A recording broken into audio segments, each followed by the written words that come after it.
Hello, welcome to another episode of Fill the Screens podcast. Today we'll be talking about Terrifier 3.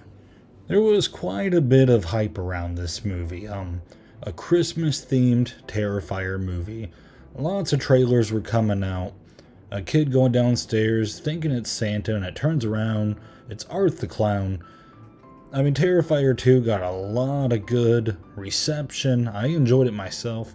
I was really excited for this movie, and then this movie does the old tactic, the old marketing trick of, well, when this movie was shown at theaters the very first time, people were passing out and throwing up in the aisles, and I think scary movies do this a lot. A lot of times I wonder if maybe someone who attended the movie had the flu and maybe they ran to the bathroom and got sick, but one of the PR people are there and they're like, oh, people are throwing up watching this movie. And then, of course, they invite, some old people, and they're like, oh, what the heck? I thought this was a Christmas movie. And then they walk out, and they're like, oh, people are walking out. There was a Reddit thread that I actually saw, and it was from someone who attended the opening showing of this movie, the test audience. And that person said that when they got the invite from the theater, hey, would you like to watch a new movie? They advertised this as a new Christmas movie. So I imagine there was a bunch of Karens, maybe some people brought their children. And when this movie showed, obviously this isn't the movie to watch with your kids, or if you're just looking for a Lifetime movie where it's some feel-good Christmas stuff, this isn't the movie to see for that. So I could see a bunch of people walking out, and the person themselves, they're like, yeah, I was pretty surprised it was Terrifier 3. And people did indeed walk out. But considering the circumstances, you could see why. But there was a lot of people commenting on that Reddit thread, and they're like, oh, that's so unfair. Why would they do that? That's false advertisement. Someone could get sued. And it's like, dude, if you look at William Castle, or just any of the old horror directors that just created weird gimmicks, there's gimmicks for scary movies that create good advertisement. And this is a strategy to create good advertisement for Terrifier 3. And it worked. Even though it seemed like a lot of people were kind of calling it out, oh, I don't know if people are really throwing up. Still, it gets word of mouth. It gets people talking about this movie. And if you talk about it enough, you're going to want to see it. It's only human nature to be curious when you hear about something so much and so much outrage. And, members of church protesting this movie outside theaters. You're like, oh, wonder what that's all about. I wonder if it's actually that bad. I've done it myself. There was a movie called The Sadness, and a friend showed me a trailer, and the trailer just looked horrific. And I was like, man, this movie looks sick. Let's go check it out. And we ended up watching it, and it was a pretty messed up movie. So, Terrifier draws people in the same exact way. Now, when I actually watched it, I was actually pretty cautious, because I enjoyed number 2 so much. And I was like, man, there is a lot of hype. People are saying it's messed up. I hope it holds up to what it's promising. And, when it opens up with the old Christmas opening, and there's a little kid going to bed, and the mom's like, oh, Santa's coming tonight. And, you're watching Terrifier 3. Art's going to come barging in at some point. And, Art does take care of the entire family in the beginning with an axe. It's pretty good stuff. It's bloody. It's crazy. It gets you on the train that that you are going to take off on. And at that point, I'm like, okay, that's pretty decent cold open there. Kills an entire family on Christmas Eve. That's something else. But despite it being bloody, I was like, well, are there going to be scenes that hold up to the bedroom scene in number 2, or the hacksaw scene in number 1 that just completely grosses you out and makes you not want to watch anymore? That's what I was kind of keeping my eye open for. Now, with so much hype, there's spoilers all over the internet, and I am going to spoil this movie. So if you haven't seen it, get out of here. I don't want to spoil it for you. I really don't. So that's your warning. But yeah, there's a lot of spoilers, and one spoiler I kind of got, people just kept saying oh man, the shower scene, oh man. So I already knew there was something promising that was coming up having to do with the shower. So I was kind of getting ready for that. I was like, okay, we'll see what we got. Now the scene that made me erase that the caution is when there's two workers. They go inside this house where Art's basically Art and his new sidekick. This demon lady, she's very gross looking. She's very scary. She's from the first movie. She got like resurrected by a demon. She's in the second movie at the very end in the prison scene, where she like gives birth to like Art's new head. She does a very good job as Art's new sidekick. But both of them, well, really, it's just Art. Art kills one of the workers, and then the dude who doesn't even want to be there, Art brutally murders him by tearing open, like his head. He's like detaching the skin, blood all over the place, and the scene carries on for a while. And during this scene, the demon lady, she takes like a shard of glass or something just really sharp and starts masturbating with it. Ugh. Yeah, that's when I was like, okay, I was wrong to question Terrifier. They're going for it this time. Now let's talk about characters before I start getting into all the shenanigans of Art. Sienna is back. She does a very good job as the final girl, the lead girl. The actress who plays her, Lauren Lavera, she's going to be set just from these movies. If she quits acting after the fourth or fifth one, however many they make, however many she's in, she's going to be set because she's going to be known for these movies. If she wants, she could probably retire off and just do scare cons for the rest of her life and probably make some decent money. Yeah, she does a great job, and she's a very focal point of not only two but three too. I don't know, like it's just I don't want to say it's a different type of final girl because there's a variety of them out there, but she's a very strong female lead. She has trauma from the second movie, but it's not. There's sometimes movies can kind of drag on the trauma aspect a little too much. I mean, with Halloween, do we really need to see Laurie Strode go through trauma through any more movies? That's just a word I don't want to hear Jamie Lee Curtis or Laurie Strode ever say again, is trauma. But here it's done very well. I really like the scene where she's eating dinner with her family, and they're all talking about just random family stuff. And at this point, I'm like kind of paying attention, but I'm like, oh, it's just a family moment. But then you just hear a voice like, "Can you pass the rice?" And then like they keep talking. Like whenever it happened, I was like, oh, someone wants rice. And then like they continue talking, and then you hear, pass the rice, please. And then by the second point, I'm like, ooh, like I don't think that's one of the family members saying that. And then you hear again, pass the rice, and like she looks over, and it's her friend from the second movie who was killed, and she's covered in blood. She looks messed up. And that's part of her trauma. That's kind of their way of like showing you like the panic and troubles that she goes through. And it obviously still haunts her. It was a very well seen. The whole just pass the rice, like it's a funny enough line on its own. It works very well for these movies. I enjoyed that aspect of it. Sienna's troubles, you can just kind of relate to her. She's like almost having panic attacks sometimes. She's got her medication.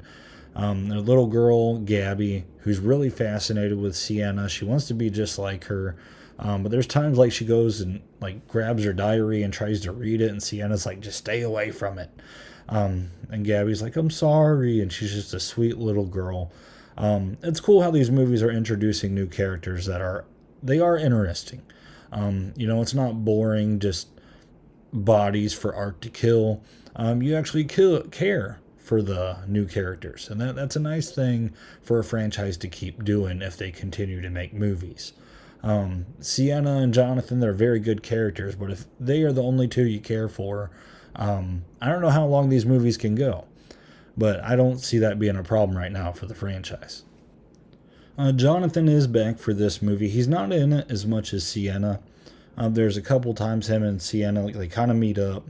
Jonathan just wants to move on. I don't blame him. But it's almost like at the same time, I don't know. It's like, do you believe Sienna, or do you think Sienna's just kind of off her rocker? You know, you might say, like, yeah, well, it'd be hard to believe that the killer clown that was beheaded is still after them. Yeah, but I mean, like, the killer clown already went for them, and he was resurrected that time. So, I don't know. Jonathan's in a tough spot in this movie.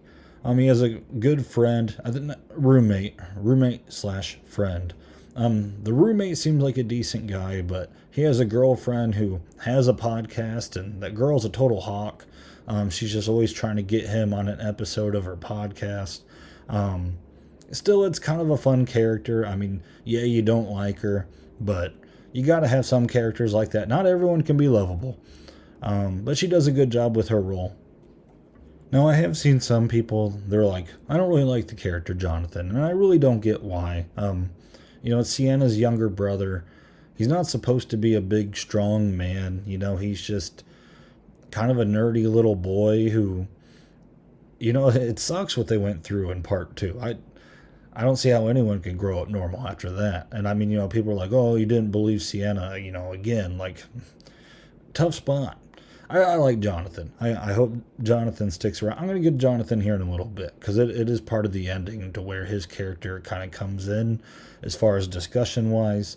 But before I do that, I do want to talk a little bit more about Art. Art the clown cracked me up in this movie. This was the best job that the guy who plays Art has done, in my opinion. There's just parts, like I was just cracking up at his little mannerisms and how he's acting. When he sees Santa at the bar and he's like looking through the window and he's like freaking out like a fangirl, like, oh my gosh, it's Santa. And he runs into the bar. That was absolutely great. That's what we needed with Art in a Christmas movie. Everyone's like, oh, Santa better be in it. Like, oh yeah, there was a Santa. And Art takes care of him. I mean, just a couple things that Art does to kind of tear down the old Christmas tropes. Pees on Santa's leg, ends up killing the guy who plays Santa, goes to a mall where kids are lined up to sit on Santa's lap, puts a bomb in one of the presents, blows up a bunch of kids. Just kind of crazy stuff that they did with the whole Christmas aspect. But again, if you're looking for this movie, you're kind of looking for messed up things, and it's almost kind of a dark humor. But I mean, like Art's mannerisms and all that, before he gets all weird and starts butchering people, he's just hilarious. He really is. And it's probably a hard line to toe, because if you make him too funny, does that take away from the scary elements of the film? But if you make him a little too brutal, is he really that funny anymore? And they do a good job of kind of like towing the line. Towards the end, it's kind of like, oh. But they do a pretty good job with Art. When the podcast girl's talking about him to Jonathan's roommate, and she's like, oh, he's like the most famous serial killer of all time. Art kind of gives this look like, oh, shucks. Like, you don't have to say that. Like, I'm not that big. Just very funny. Art does a great job. And even during that part, the roommate's like, well, why don't you just bang him then? And she's like, ew, I would never have sex with Art. And then Art looks around like, what the hell? The dude nailed it. Nailed the job. Now the scene that I heard about, the shower scene, I finally get to it. And I know what's coming. Because obviously people say, oh, the shower scene, like, and then you see the podcaster and Jonathan's roommate having sex in the shower. I'm like, okay, here we go. Taking a chainsaw to the butt, that is a pain I hope I never feel. It really is. But the scene's really kind of a reverse of what Art did to the girl in the first film. Art saws that girl in half from the crotch all the way down to the head. And I'm pretty sure he takes a chainsaw first to Jonathan's butt, but he saws him in half. And kills the podcaster girl pretty good too. And by the end of it, it looks like someone took 20 gallons of Hawaiian Punch and just dumped it all over a locker room floor, and then dumped 10 pounds of chili on top of that, and then throw like 30 pounds of prime rib and just like mix it all up, and it's like a gigantic gross mess of stew. The shower scene was very graphic. I will give it that. So, people are like, oh, the shower scene, it's up there with the first and second one. Like, yeah, it was up there pretty high. I think I might have enjoyed the bedroom scene in number two more. That one to me was more comedic. And I know that sounds messed up because that girl gets killed really bad. But yeah, this one I was kind of just like, oh man, like, I'm almost like holding my private parts, like in pain, like just because I feel for the dude. Very painful to watch. But I don't think it's as painful as the girl in the first movie either. That one was a little more difficult for me to watch. I just think they're all up there, all three of them. But it's just like little slight leads in all those categories that I feel. Now I want to talk about the end. The end of this movie. It's quite the standoff. Art and the demon lady, they knock Sienna out. And there's a lot of things going on in this scene. Like, Jonathan's supposed to be on his way. Sienna's knocked out, wakes up in the chair. I think it's her aunt, who she's very close with. She's also tied up in a chair sitting across from her. And the demon lady just starts like taunting them. And while she's taunting them, Art's like slapping Sienna in the head repeatedly. And sometimes it's kind of funny because it's like, Jesus, like he just doesn't let up. But I kind of wonder if this is a callback to Texas Chainsaw Massacre. When the lead girl's like tied up in the chair and they're like hitting her in the head with the hammer and they're like making fun of her and she's just screaming. And sometimes the volume gets a little wonky in the Texas Chainsaw Massacre. I kind of felt that way with this one a little bit. And I feel like it was a callback. They had a callback to The Shining in the opening scene. And, of course, Art has this chainsaw by the end. So I do wonder if, this was intentionally like a little homage to Texas Chainsaw Massacre. But anyways, they show a skull and they're like, oh, it's Gabby. They tell both of them it's Gabby. They're both freaking out. Because of course, the aunt, that's her child. She's like basically broken, and Art takes this like gigantic tube, like stuffs it in her mouth, starts hammering it. I mean, it's so disgusting. I mentioned how the shower scene was disgusting, but this one just felt a little more icky. Not as far as gore, but just the idea of it. And just because you like this character, and this is like what she's going through. A very long, drawn out, torturous scene. And by this point, all the times I'm like, man, I love Art. By this point, I'm like, oh, fucking Art. Yeah, it's a hard scene to watch. He puts rats in the tube. It goes down her throat. And when she's finally dead, slits open her throat and the rats crawl out. Oh, it's so gnarly. Now, here's the part that got me thinking. So after the aunt's dead, Sienna's in shambles. Gabby walks out. They bring Gabby out. That was not Gabby's skull that they were saying it was. They didn't kill Gabby, but they're like, we're going to kill Gabby though. And Sienna's like, well, whose head is that then? Whose skull? And like Art gets these glasses and puts it on the skull, kind of referencing that it's Jonathan. And man, it got me. It really did. Like while I was watching it, I was like, oh my God, they killed Jonathan. And like, the whole movie, I'm just like, I'm a little shook. Like I really am, because I just did not expect them to throw that little tease out there. Like, hey, it's Jonathan. And Sienna's like heartbroken. Gabby's crying. Gabby's got to see her mom go through all that. And that's just another aspect of why it feels icky. Even if Gabby survives all this, like she's a broken little girl. There's no way she turns out normal after this. There's no way. So it's just like another part I'm like, man, like this is mean. This ending is very mean. But Jonathan's skull's sitting there. I'll talk about Jonathan here in a second. So Sienna, when she squares off, she kills the demon girl. Her and Art are going at it. It's a good climactic scene, between Art and Sienna. Once the demon girl's killed though, she slashes Art, and Art just like takes off. Well, actually not at this moment. The demon girl's like blood like evaporates the floor and it creates like a pit to hell, to where Gabby falls into it. Gabby like hangs on to the like edge. Sienna, she's got like her little magical sword. She's trying to figure out a way to like help Gabby, and she kind of just freaks out. She grabs the sword and like offers her the handle, and I'm like, no, what are you doing? Like, that is the worst option you could choose. Like, there's blankets, pillows. Come on, like, look for something a little more grabbable. Because when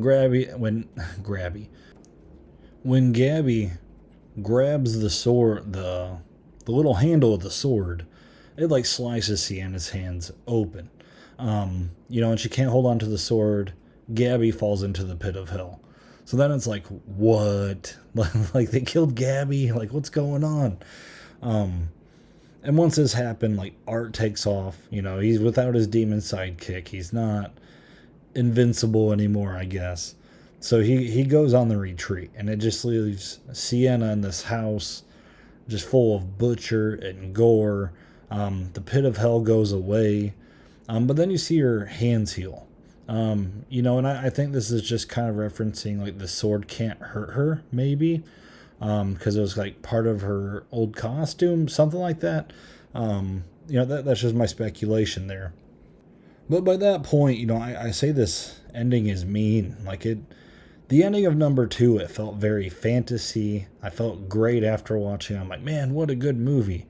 And by the end of this one, I'm just like, Jesus, Sienna's been through a lot. And you just hope she catches a break. But then, after I watched it, about 30, 40 minutes passed. And, I'm just wondering about Jonathan. I'm like, there's no way they killed Jonathan like that. They killed Jonathan off screen. And part of me wonders, if somehow either the conversation with Jonathan where he's like, I'm on my way, because that was via telephone. Maybe that was Art and the demon girl, kind of just tricking her. Maybe something happened to Jonathan on the way. I just don't think they would kill the main character from 2 who's brought back for 3. They would kill him off camera like that. I really hope they wouldn't.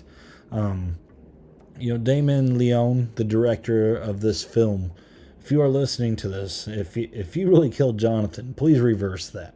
Because I feel like the main character, if you're going to kill him off, kill him on screen. He deserves that. The character deserves it. It deserves to be a more emotional moment. So I do think he will be back for the 4th one.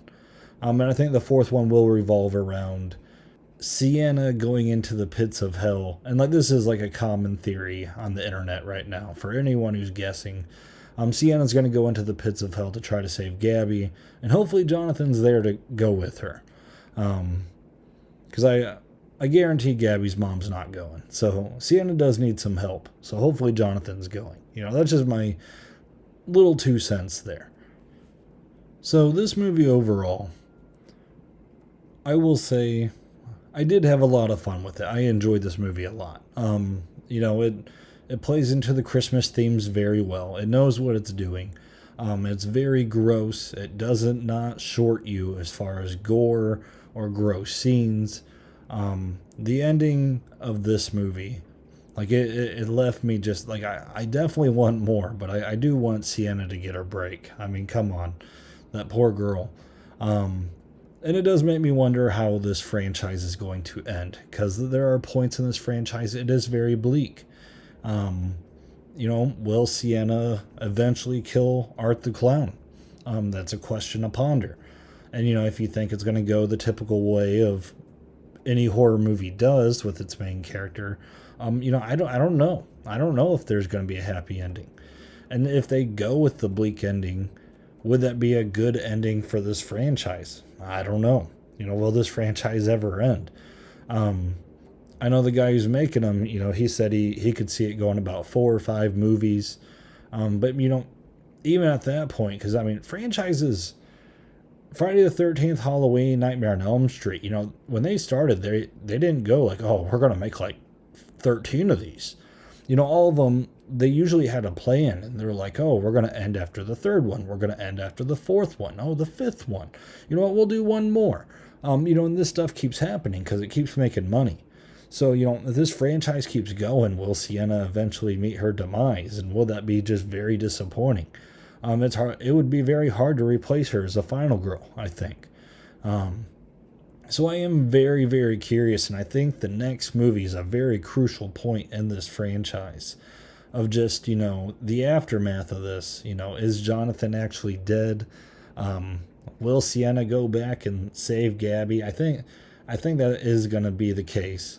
Or will they make Gabby come back possessed as the new demon sidekick? There's a lot of things they can do. And it's going to be interesting, and the next movie is going to be very pivotal.